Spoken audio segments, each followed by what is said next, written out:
the program, it says Dr. Stanley Party. That is one. In the old one, there's a new one. It says Mandla Msibi. Dr. Stanley Party is the Group Executive for Research and Development at the Water Research Commission. He was supposed to be here, but there was a change. We looked at the program, and it was much more relevant that I be here this morning to speak about what the Water Research Commission is currently doing. And as it's been mentioned, my name is Mandla Msibi. I'm the Group Executive at the Water Research Commission for Innovation and Impact. Why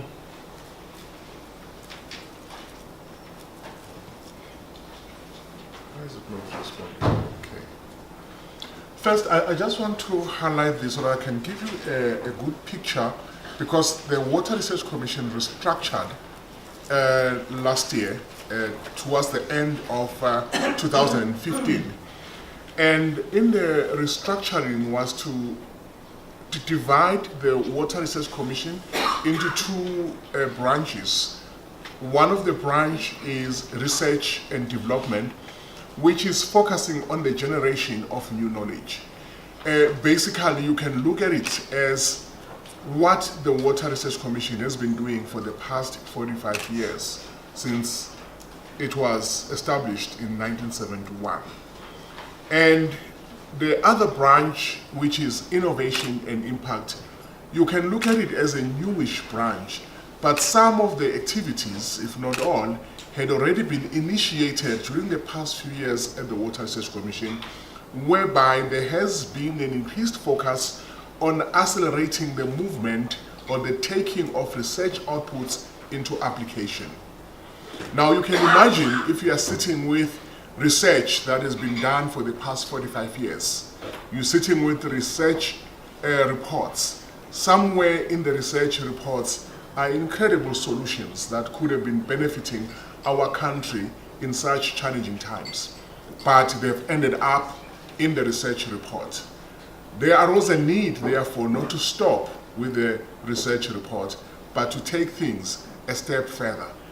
You will therefore see during our discussion this morning that it opens another area where South Africa needs another set of skills, in addition to the skills that we need right now for R&D.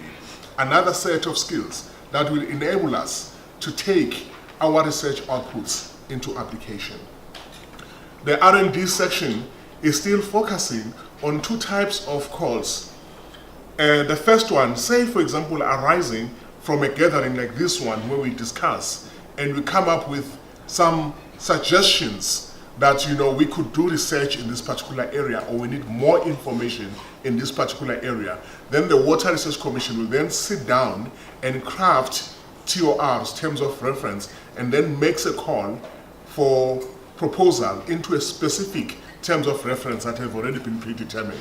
So we call those directed calls.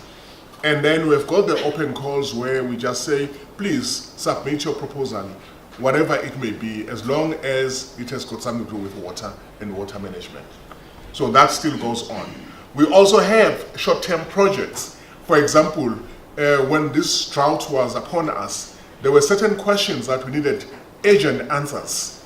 And we don't wait for a long process of calling and all that. We just sit together and say, can we get somebody?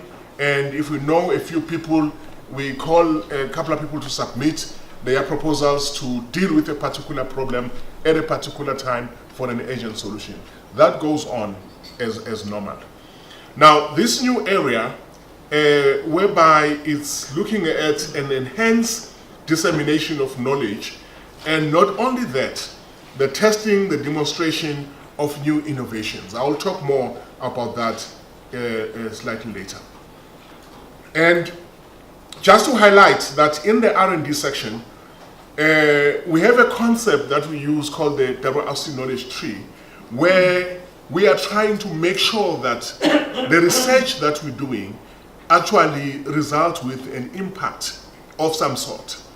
And for today's discussion, for example, you can see that one of the 6 areas that we're focusing on is supporting human capacity development in water and science sectors.